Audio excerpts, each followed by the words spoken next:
Assalamualaikum warahmatullahi wabarakatuh. Halo adik-adik semua, bagaimana kabarnya kalian hari ini? Semoga kalian semua dalam keadaan sehat walafiat. Sebelum memulai pembelajaran, marilah kita membaca basmalah bersama-sama. Bismillahirrahmanirrahim. Oke, pada kali ini kita akan membahas pelajaran sejarah kebudayaan Islam kelas 6 dengan materi perjuangan Khalifah Utsman bin Affan dalam berdakwah. Khalifah Utsman bin Affan termasuk manusia terkemuka di kabilahnya. Ia terkenal dermawan, pemalu, halus tutur bahasanya, dicintai dan sangat dihormati oleh kaumnya. Utsman bin Affan sama sekali belum pernah bersujud kepada berhala dan tidak pernah melakukan perbuatan keji.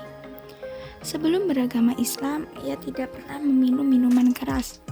Utsman bin Affan masuk Islam pada umur 34 tahun.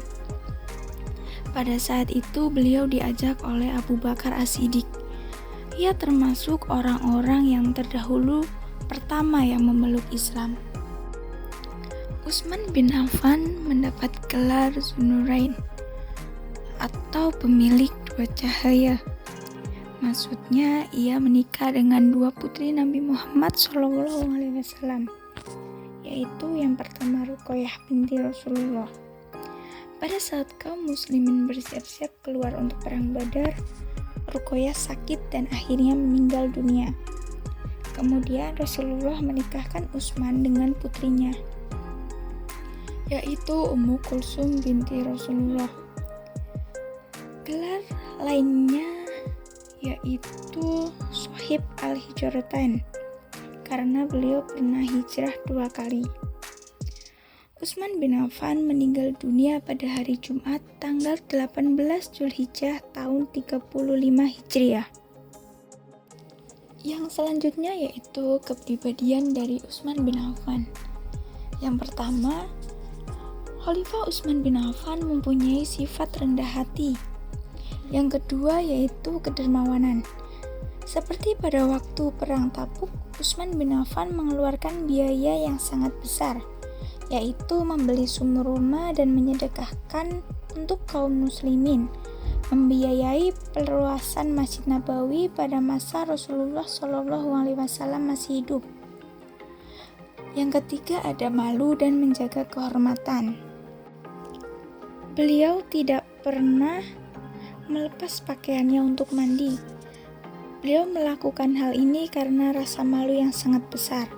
Selain itu, Utsman tidak pernah mengucapkan kata-kata batil, tidak pernah menyentuh kemaluan dengan tangan kanan sejak digunakan untuk membaiat Rasulullah SAW.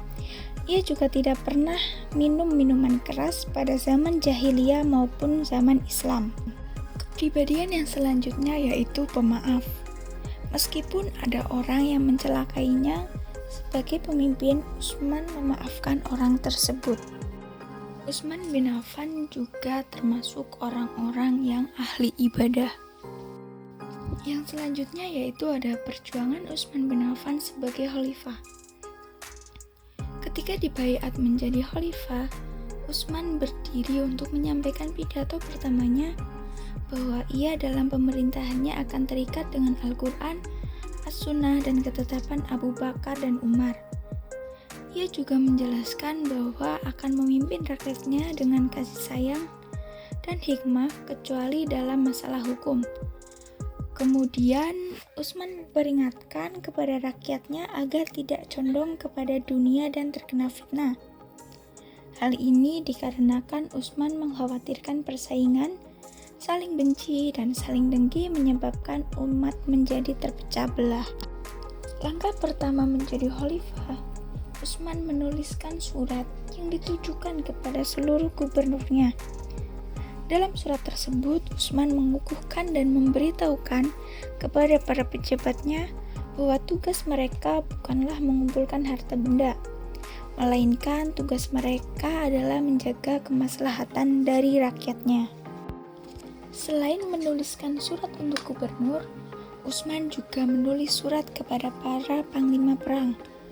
Dalam surat tersebut, Utsman mengingatkan bahwa mereka adalah penjaga kaum muslimin dan pengayom masyarakat. Kemudian mengingatkan agar sadar akan kewajibannya dan melaksanakannya. Hal ini agar rakyat dan pemimpin sama-sama sadar akan kewajiban dan melaksanakannya. Masing-masing merasa bahwa dirinya bekerja untuk umatnya, sebagaimana bekerja untuk dirinya sendiri. Dalam bidang ekonomi, Khalifah Utsman bin Affan menggunakan prinsip-prinsip sebagai berikut. Yang pertama, menerapkan politik ekonomi Islam secara umum. Yang kedua, tidak berbuat zalim terhadap rakyat dalam menetapkan pajak. Yang ketiga, menetapkan kewajiban harta atas kaum muslimin untuk diserahkan kepada Baitul Mal. Yang keempat, memberikan hak-hak kaum muslimin dari Baitul Mal. Yang kelima, menetapkan kewajiban harta kepada kaum kafir untuk diserahkan kepada Baitul Mal dan memberikan hak-hak dan tidak menzalimi mereka. Yang keenam, para pegawai pajak wajib menjaga amanat dan memenuhi janji. Yang ketujuh, mengawasi penyimpangan-penyimpangan dalam harta benda yang dapat menghilangkan kesempurnaan nikmat umat secara umum.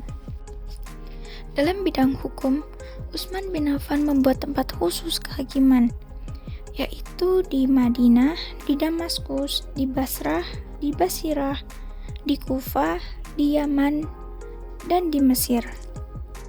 Kemudian dalam bidang ibadah, Utsman bin Affan menambah azan kedua dalam sholat Jumat. Utsman melihat adanya kebaikan bagi masyarakat dalam penambahan azan tersebut, yaitu mengingatkan masyarakat tentang waktu sholat Jumat yang sudah dekat. Hal ini mengingat wilayah kota dan kekuasaan pemerintahannya semakin meluas. Karena itu, ia beristihad dalam masalah ini dan kemudian disetujui semua sahabat. Yang selanjutnya yaitu ada penulisan Al-Quran. Hal ini mendorong adanya perbedaan bacaan atau cara membaca di antara umat Islam, sehingga dikhawatirkan berpotensi menyulut api fitnah mengenai kitab suci Al-Quran. Tim penulisan Al-Quran ini diketuai oleh Zaid bin Tsabit, anggotanya adalah Abdurrahman bin Haris dan Abdullah bin Zubair. Nah, di bawah ini adalah guru yang dikirimkan ke beberapa daerah. Yang pertama ada Abdullah bin Asyaib, yaitu di wilayah Makkah. Yang kedua, Al-Mughirah bin Syihab di daerah Syam.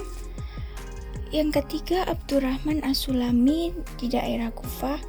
Yang keempat, Amir bin Qais di daerah Basrah. Yang kelima, Zaid bin Tsabit di daerah Madinah. Dari penjelasan tentang Khalifah Utsman bin Affan sebelumnya, kita dapat belajar tentang keteladanannya. Yang pertama yaitu mempunyai sikap rendah hati. Meskipun kita pintar, kaya, tampan, cantik, dengan orang lain hendaknya kita tidak boleh sombong. Yang selanjutnya yaitu kedermawanan. Kita bisa membantu teman yang terkena musibah atau lain sebagainya. Yang selanjutnya yaitu malu dan menjaga kehormatan diri. Sikap yang mulai luntur di kalangan pelajar saat ini adalah malu melakukan hal-hal yang dilarang oleh Allah. Di media massa, baik cetak maupun elektronik, ada orang yang bangga menampilkan auratnya. Padahal dalam Islam, seorang muslim dan muslimah harus menutup aurat. Yang selanjutnya yaitu pemaaf. Setiap manusia tidak bisa lepas dari kesalahan, baik yang disengaja maupun yang tidak disengaja. Karenanya, apabila semua manusia melakukan kesalahan, segeralah meminta maaf tanpa harus menunggu datangnya Hari Raya Idul Fitri. Yang kelima, ahli ibadah. Tujuan manusia diciptakan oleh Allah adalah untuk beribadah kepadanya, termasuk jin. Setinggi apapun kedudukannya, sekaya apapun orangnya, sepintar apapun manusianya, sesibuk apapun pekerjaannya, semua harus beribadah kepada Allah. Sekian pembelajaran pada kali ini. Mohon maaf bila banyak kesalahan dan terima kasih atas perhatiannya. Sampai bertemu lagi pada pembelajaran selanjutnya. Wassalamualaikum warahmatullahi wabarakatuh.